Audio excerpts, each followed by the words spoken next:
TV.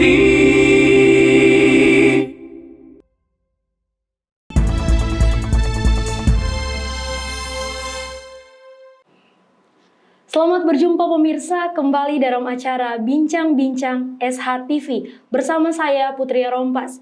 Edisi kali ini kita akan spesial membahas seputar hari ulang tahun ke-398 Kota Manado pada 14 Juli 2021.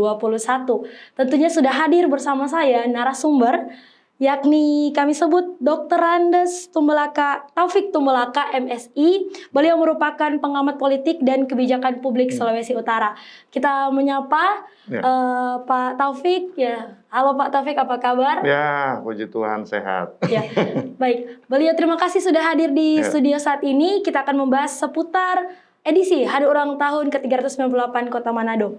Baik Pak Taufik. Ketika mendengar kata Kota Manado, apa sih yang terbersit di benak Pak Taufik? Ya, kebetulan saya orang asli Sulawesi Utara, tapi lahir besar di Jawa. Jadi Manado itu identik dengan nama yang populer di luar, di Jakarta dan kota-kota lain, daerah lain. Bahkan ada sering kesalah pengertian Manado dianggap suku, padahal sebenarnya itu kota. Kalau sukunya mungkin lebih tepatnya Minahasa. Jadi nama Manado bukan nama asing. Bahkan boleh dibilang nama Manado lebih familiar di telinga orang di luar Sulawesi Utara dibandingkan nama Sulut sendiri, nama Sulawesi Utara sendiri. Jadi Manado punya popularitas selain tentunya dengan ikon Bunakennya gitu. Ya. Kalau bisa dideskripsikan dalam 3 kata, Manado itu seperti apa, Pak Taufik? Iya, awalnya saya waktu datang cuma sekali-sekali, itu hanya orang taunya ibu kota. Iya. Dari provinsi Sulawesi Sulut. Lalu juga yang lain orang taunya Bunaken dan Manado. Nah, sebetulnya ada banyak potensi yang di Manado dan di luar Manado, seputaran Manado, karena kalau kita bicara Manado tidak hanya Manado, tapi ada sekeliling-kelilingnya, karena Manado posisinya memang ibu kota, jadi pasti terkoneksi dan berhubungan dengan dalam arti dengan kota-kota lain dan kabupaten-kabupaten lain. Ya. Selain dikenal dengan destinasi wisata Bunaken yang sudah mendunia, apalagi kira-kira Pak Taufik? Mungkin ada toleransi antar umat beragama yang menjadi ikon di Kota Manado. Ya, ada juga kalau bicara kata Manado, memang di luar terkenalnya orangnya friendly, gampang bergaul gitu kan, bisa beradaptasi dengan yang lain. Itu memang ikon yang di dan dia juga Manado juga kadang-kadang juga orang taunya orang Manado tuh banyak jago menyanyi gitu kan. Nah, lalu tapi ada juga yang orang agak bingung dengan orang Manado, kalau identik dengan orang Manado kalau makan pasti mesti banyak sambal. Rica. Nah, rica. Nah, itu nggak semua suku bisa seperti itu. Apalagi suku-suku di Jawa itu tidak banyak juga yang suka sambal. Mungkin ada beberapa daerah aja di Jawa. Tapi kalau yang umumnya memang tidak banyak suku juga yang suka tingkat kepedasan sambelnya atau cabenya atau ricanya sama dengan Manado, agak berbeda dengan Manado. Ya, baik, itu telah menjadi identitas Kota Manado, warga Manado. Ya. Selain juga ada semboyan Torang Samo Basudara kan Pak Taufik? Ya. Ya, terkait dengan hari ulang tahun ke-398 Kota Manado. Ya. Menurut pengamatan Pak Taufik selaku pengamat politik dan kebijakan publik di Sulawesi Utara, khususnya di Kota Manado, apakah kemajuan di Kota Manado itu sudah bisa dikatakan maju untuk Kota Manado pada usia yang bisa dikatakan tidak muda lagi ini? Ya, suka apa nggak suka, pembangunan tetap ada.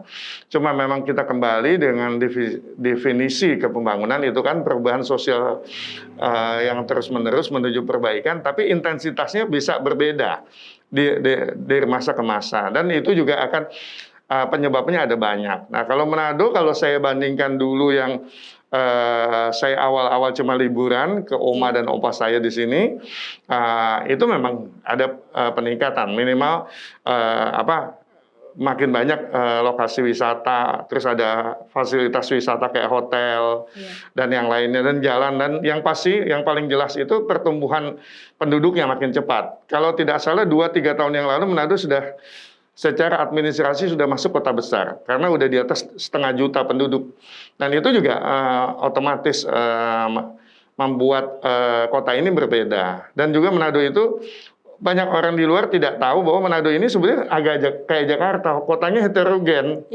Iya, ada banyak suku di sini gitu, hidup di sini, ada banyak suku berdomisili di sini. Jadi ini banyak yang menarik. Jadi ada situasinya. Kita nyebutnya itu namanya sosiologi. Sosiologi berbeda. Jadi sosiologi Manado itu ya dibilang sosiologi masyarakat kota ya kota, tapi dibilang sosiologi desa juga desa gitu. Jadi masih ada dua campuran yang di dalam. Kita nyebutnya sosiologi masyarakat kota dan desa, somakode kita istilahnya. Ya, Gitu, sosiologi masyarakat kota seperti apa? Konsumtif kah atau apa? Ya, Pak? kalau desa seperti kota apa? itu biasanya lebih ke individualis, tapi di sini kekeluargaannya masih kuat. Ya, jadi kalau ketemu misalnya contoh, kalau saya kadang-kadang mengambil waktu luang, biasanya sore atau weekend itu ke rumah kopi itu pasti ketemu temennya gampang gitu. Kalau di Jakarta agak sulit gitu. Jadi saling tegur sapanya juga masih ada satu kebiasaan orang di daerah Manado dan sekitarnya itu saya masih emang agak menurun. Misalnya kalau ada anak SD atau SMP ketemu, biar nggak kenal dia menyapa selamat pagi kalau pagi, selamat siang kalau siang. Nah itu memang agak menurun, tapi masih ada saling menghormatinya. Lalu ada juga misalnya kalau kita bertanya kepada alamat atau bertanya sesuatu kepada orang yang nggak kenal, itu masih ada terasa kesantunannya. Nah, berbeda kalau memang masyarakat kota itu sangat individualis. Jadi kalau Jakarta bilang lo gue. Iya. Nah, gitu. Jadi seperti ya agak cuek. Tapi kalau di Manado ini masih ada kuat hubungannya, dan emang itulah yang membedakan. Makanya tadi bilang kota, ya kota, tapi sosiologi masyarakat desanya tetap ada, dan itu kearifan kita di sini gitu. Ya, baik Pak Taufik, ketika dibandingkan dengan kota yang lain yang ada di Sulawesi Utara, apakah Manado bisa dikatakan lebih maju dari kota-kota yang lain? Ya, di otomatis. samping kita sebagai ibu kota ya, Sulawesi. Otomatis, karena dia ibu kota. Memang tidak selalu ibu kota, tapi kalau di negara berkembang itu biasanya emang ibu kota lebih maju gitu ya. Yang paling beda mungkin cuma Kalimantan Timur, agak berbeda. Ibu kotanya Samarinda, tapi sebenarnya kota bisnisnya ada di Balikpapan. Nah, ya, tapi kalau Manado sama lah, Jawa Timur dengan Surabayanya gitu kan, Jawa Barat dengan Bandungnya, lalu Jawa Tengah dengan Semarangnya. Nah, itu sama. Sulawesi Selatan dengan Makassar gitu. Jadi agak mirip, kecuali yang agak berbeda di Indonesia sepanjang sepengetahuan saya itu cuma Kalimantan Timur tidak dengan Samarindanya yang ibu kota, tapi lebih kepada Balikpapannya begitu. Tapi saya lihat emang wajar karena pusat itu ada di Manado. Manado itu kota pemerintahan, pusat pemerintahan, pusat perniagaan dan yang lainnya itu adanya di Manado gitu. Kalau untuk perbandingannya se-Indonesia, apakah Manado sudah bisa dikatakan maju? Ya, kalau Manado punya daya tarik tersendiri, walaupun sebetulnya kalau kita lihat di petanya itu agak jauh ya, Manado agak jauh, lebih strategis misalnya Makassar dan yang sekelilingnya itu lebih strategis. Tapi ternyata Manado juga mungkin karena sejarah kotanya juga yang menarik gitu. Ya. Baik Pak Taufik, kita tahan dulu karena pemirsa kita akan rehat sejenak. Untuk itu jangan kemana-mana, tetap di Bincang-Bincang SH TV karena setelah ini kita akan membahas terkait dengan kebijakan publik, kebijakan politik apa yang akan ditanggapi oleh Pak Taufik sebentar. Jangan kemana-mana.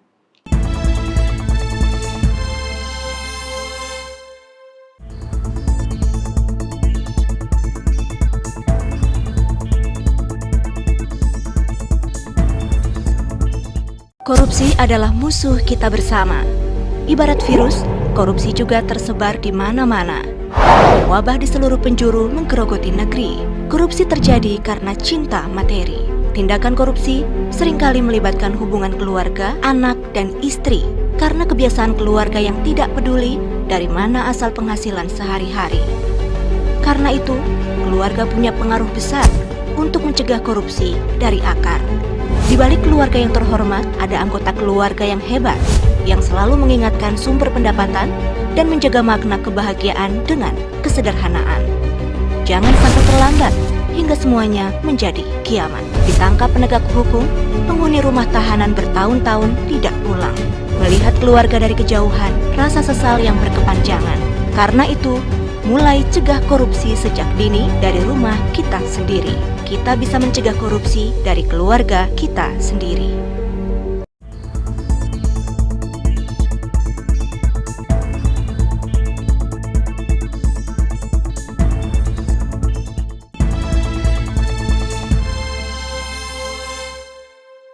Pemirsa, kembali lagi dalam Bincang-Bincang SH TV, masih edisi spesial Hari Ulang Tahun ke-398 Kota Manado, bersama narasumber kita Dr. Andes Taufik Tumbalaka, MSI, selaku pengamat politik dan kebijakan publik Sulawesi Utara. Ya baik, Pak Taufik, saat ini kita membahas terkait dengan indeks, kalau dari indeks kota berkembang itu terkait dengan industri dan jasa. Dan juga dapat dilihat dengan kemajuan masyarakat dari segi pendidikan, kesehatan, dan bahkan ekonomi. Bagaimana kalau dari pandangan Pak Taufik? Ya, memang ada semacam dalam tanda petik jebakan pada saat pemerintahan Soeharto. Kita nyebutnya rezim Soeharto atau orang biasa Orde Baru. Itu misalnya satu ibu kota itu akan menjadi kumpulan tumpukan semua. Sebetulnya tidak juga bagus. Kayak Jawa Tengah atau Jawa bagian tengah, dia selain ada Semarang, tapi dia juga masih punya Salatiga gitu ya. Jawa Timur selain ada Surabaya, dia masih ada Malang yang kota pendidikannya maksud saya. Nah, sebetulnya di Manado itu bisa dibuat seperti itu, yang lebih luas lagi, merata, jadi tidak terkumpul. Juga dengan kota niaga, potensi juga sangat besar karena ada Bitung ya. Bitung itu sebenarnya punya potensi jasa dan niaga juga besar. Memang orang mengatakan lebih bermimpi seperti Amerika Serikat. Amerika Serikat itu ibu kotanya Washington itu tidak terlalu ramai, tapi kota jasa, niaga dan dibilang kota bisnis bukan di Washington. Nah itu yang kemarin ibu kota mau dipindah ke Kalimantan, kira-kira seperti itu polanya. Nah Manado juga udah mulai bisa juga mulai dipikirkan mengembangkan kota-kota lain, jadi tidak ada penumpukan. Jadi kita mesti belajar dari kesalahan pemerintahan yang dulu, di mana Jakarta semua ditumpuk di Jakarta, gitu. Jadi akhirnya Jakarta menjadi sesak. Nah, bahkan salah satu kota tidak ternyaman di dunia Jakarta, ranking 9 kalau nggak salah, sepengetahuan saya. Jadi saya juga pindah ke Manado karena mulai nggak nyaman. Nah, ini mesti dipikirkan ke depan, karena ini satu kota itu mestinya dibangun dengan berdasarkan apa yang dibilang humanizing development, membangun kemanusiaan. Kalau kita membangun kemanusiaan, kita membangun peradaban.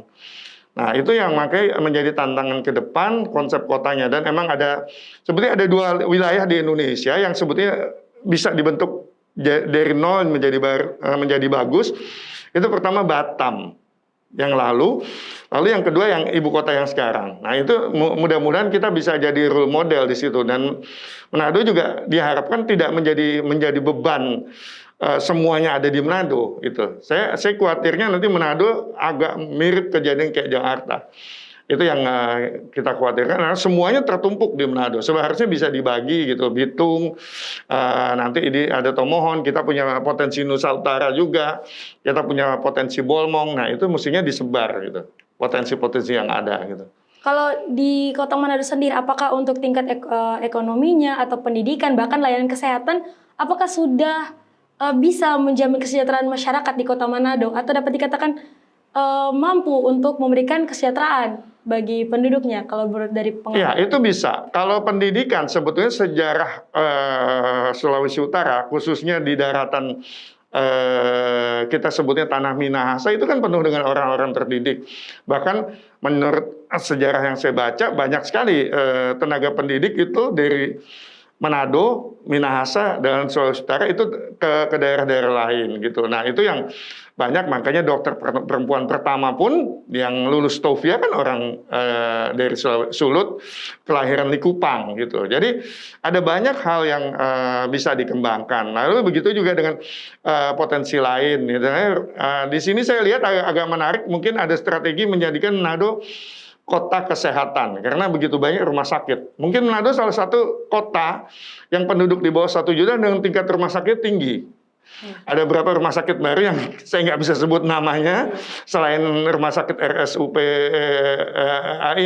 Kandau, ada rumah sakit yang lain juga. Jadi itu bisa juga, cuma yang harus diantisipasi ke depannya, kita lihat jangan terjadi penumpukan di kota Manadonya, karena nanti kontraproduktif, Manado menjadi sangat sesak dan kita kehilangan Manado tempo dulunya gitu, yang nyaman, yang menarik gitu, dengan identitas atau kota yang spesifik gitu. Ya. Baik Pak Taufik, dikaitkan dengan pandemi COVID-19 yang saat ini masih kita bergumul bersama di kota Manado, bahkan seluruh dunia. Nah, ketika ada pandemi ini dan sudah ada gerakan vaksin bersama, apakah sudah ada peningkatan pertumbuhan ekonomi mungkin kalau dari pengamatan dengan kebijakan-kebijakan yang diberikan pemerintah kota untuk menanggulangi pandemi ini, bagaimana? Ya, kebetulan saya bukan dari dunia kesehatan, tapi saya melihatnya informasi yang masuk adalah salah satu upaya langkah proaktif dan antisipatifnya adalah dengan vaksinasi. Nah, vaksinasi ini diharapkan imun tubuh kita menjadi lebih kuat dan kemungkinan terpaparnya virus itu, khususnya COVID itu, jadi menurun. Gitu. Nah, ini memang dikejar waktunya karena memang itu menjadi strategi juga di beberapa belahan dunia lain, gimana mengejar vaksinasi. Dan ini informasi terakhir yang kemarin saya dapat, Manado udah termasuk salah satu yang terdepan dalam kecepatan vaksinasinya. Kita berharap juga sosialisasi. Nah, ini peran media ini penting, sosialisasi di mana seperti apa sih kita mesti menghadapi pandeminya itu. Jadi bukan cuma vaksinasi terus kita pola hidup tidak sehat. Kalau yang saya terima ada pola hidup mesti sehat. Karena yang melawan itu kan imun tubuhnya.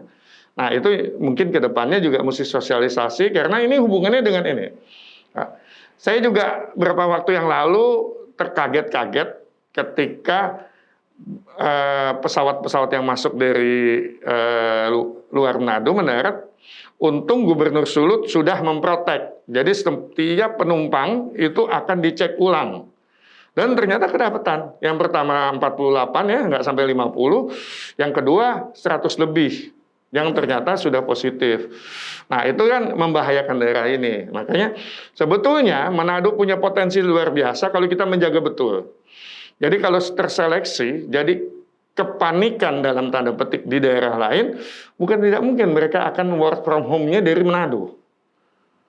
Itu potensi. Punya dari Manado. Lalu misalnya dia juga mau kita buat aja, oh boleh kita terima 2 minggu tapi harus lolos semua kesehatan. Itu bisa. Lalu ketika objek wisata daerah wisata yang lain di luar di Indonesia itu mulai menurun karena ketakutan terhadap pandemi, kita juga bisa mengambil peluang itu. Tapi memang sekali lagi perlu kedisiplinan dan strategi. Nah, strategi itu yang saya lihat banyak yang belum disiapkan. Karena kita lihat beberapa teman saya itu dia work from home-nya itu dia kerja di Jakarta, tapi dia tidak di Jakarta. Gitu. Ada beberapa teman-teman bahkan dia bilang, oh saya kemarin ada yang sempat di daerah objek wisata tertentu. Karena work from home itu kan kita bebas dari mana saja. Yang penting pekerjaan lewat fasilitas IT sekarang. Ya, strategi seperti apa yang tadi Pak Taufik katakan? Strategi apa yang harus diambil oleh pemerintah terkait dengan harus ada strategi. Menghadapi pandemi ada strategi. Misalnya kemarin acara diskusi kan, misalnya harus sosialisasi, misalnya tentang perda COVID. Lalu sosialisasi, kenapa sih jam 8 kita mesti menurunkan aktivitas? Itu kan mesti ada sosialisasi. Kalau ada sosialisasi, harus banyak. Yang terpenting menghadapi pandemi itu ada pemahamannya dulu. Jadi ada satu persepsi yang sama. Kalau tidak, kita akan persepsi sendiri-sendiri. Itu yang kurang bagus gitu loh. Nah, jadi saat ini pemerintah bisa mengadakan media massa untuk sebagai corong sosialisasinya mereka gitu. Ya baik pemirsa, kita akan kembali melanjutkan bincang-bincang SHTV, tapi kita akan istirahat sejenak. Untuk itu jangan kemana-mana, tetap di Bincang-Bincang SHTV.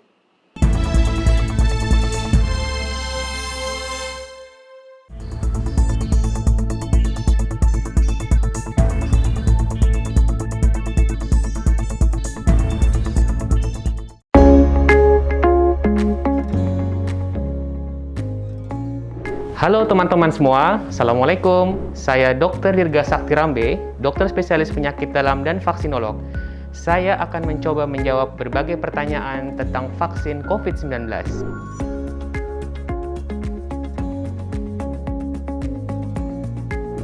Vaksin membuat kita kebal terhadap suatu penyakit. Orang yang divaksinasi memiliki kekebalan tanpa harus sakit dahulu. Sedangkan orang yang tidak divaksinasi harus sakit dahulu baru kebal. Saat vaksin disuntikan kepada tubuh kita, maka tubuh akan mengenali terdapat komponen atau virus, lalu kemudian tubuh akan berespon dengan membentuk antibodi sebagai pasukan kekebalan. Sehingga di masa mendatang, saat seseorang terpapar oleh virus, maka ia sudah memiliki kekebalan.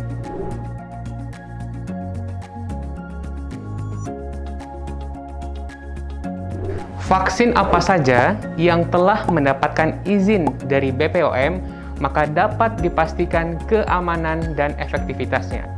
Oleh karena itu, pada situasi pandemi seperti sekarang, kita gunakan vaksin yang lebih dulu tersedia agar kita segera terlindungi.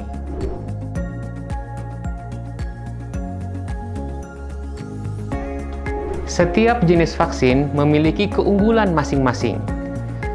Selama suatu vaksin memiliki efikasi lebih dari 50% sesuai dengan standar WHO dan telah mendapatkan izin BPOM, maka dapat dipastikan keamanan dan efektivitasnya.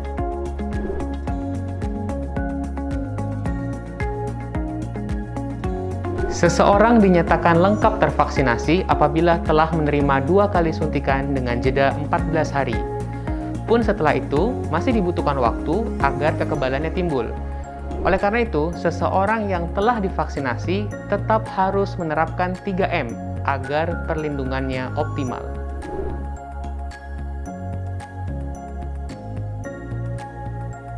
Rekomendasi di Indonesia saat ini menyatakan bahwa orang-orang yang pernah mengalami COVID-19 tidak termasuk target untuk divaksinasi karena dianggap telah memiliki kekebalan. Vaksinasi diutamakan kepada mereka yang sehat dan belum pernah mengalami COVID-19. Namun demikian, informasi ini dapat berubah sesuai dengan perkembangan penelitian yang ada. Sebaliknya, teman-teman yang akan divaksinasi tidak harus menjalani tes PCR atau tes serologi dahulu untuk menerima vaksinasi.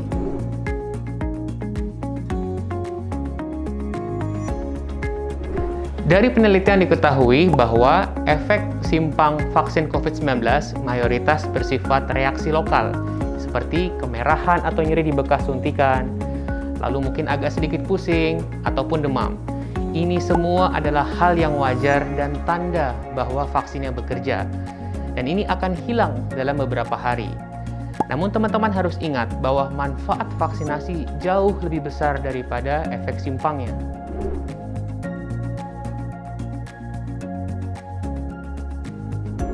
Sampai saat ini, belum diketahui berapa lama durasi proteksi vaksin COVID-19. Penelitiannya masih berlangsung. Namun diharapkan, vaksin ini akan melindungi kita untuk beberapa saat ke depan. Oleh karena itu, ayo segera vaksinasi.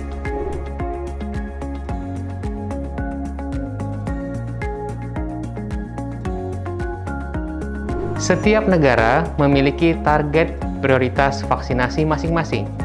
Di Indonesia, prioritasnya adalah usia 18-59 tahun sesuai dengan uji klinis di Indonesia. Sedangkan untuk anak-anak, memang sampai saat ini vaksinnya belum tersedia dan perlu penelitian lebih lanjut.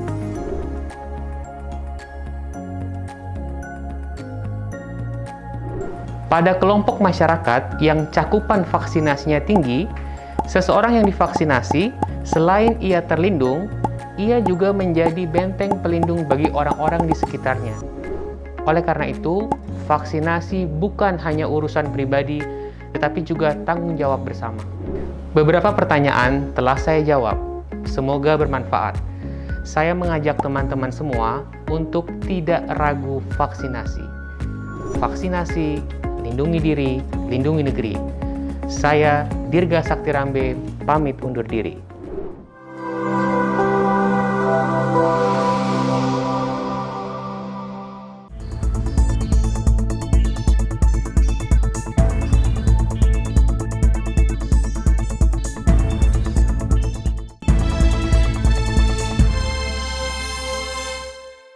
Ya pemirsa, kembali lagi dalam Bincang-Bincang SHTV, masih bersama dengan narasumber kita Dr. Andes Taufik Tumbalaka MSI selaku pengamat politik dan kebijakan publik Sulawesi Utara. Kita akan melanjutkan bincang-bincang kita tadi terkait dengan vaksinasi dari pemerintah kota. Nah, sekarang kita pertanyaan berlanjut Pak Taufik. Ketika sudah ada gerakan vaksinasi, kemudian ada PPKM Mikro, pemberlakuan pembatas kegiatan masyarakat. Kenapa harus demikian Pak Taufik? Berlanjut. Itu bagian dari strategi mencegah pandemi meluas. Jadi harus ada strategi yang ini. Tapi di satu sisi, pemerintah yang baru ini, Wali Kota Andre Angau dan Wakil Wali Kota Richard Soalang menghadapi situasi yang tidak mudah. Karena apa? Pada saat dia duduk, itu semua tim kerjanya dalam tanda kabinetnya adalah peninggalan yang lama. Itu satu. Jadi belum tentu cocok dengan pola pikir dan pola tindaknya dua pemimpin ini. Kedua, anggaran di dalam APBD yang tertata itu ditata bukan oleh pemimpin yang lama berdasarkan DPR yang ini. Jadi ini dia hanya menjalankan sekarang. Nanti dia ada peluang di APBD perubahan. Nah, ini ada perubahan. Tapi ada tantangan berikutnya lagi. Ketika pandemi ini kan kalau di bisnis orang bilang cash flow-nya goyang.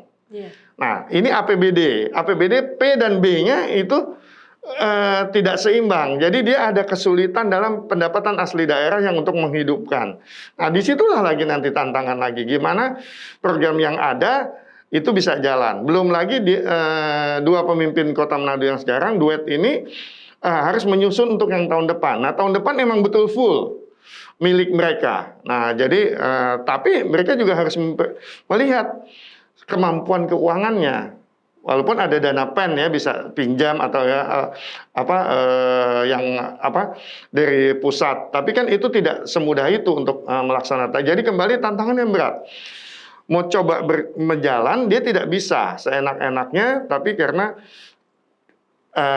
kepala-kepala OPD-nya, kepala SKPD, kepala dinas, kepala badan, kepala bagian, dan yang lainnya itu kan masih peninggalan yang lama, bukan dalam yang beliau berdua itu tentukan. Yang kedua yaitu mana anggaran, dan itu tidak mudah untuk bekerja seperti ini. Jadi kayak duet pemimpin ini menghadapi situasi yang butuh kesabaran dan juga butuh kecerdasan dan kecermatan dalam mengambil kebijakan, karena emang situasinya yang tidak menguntungkan saat ini.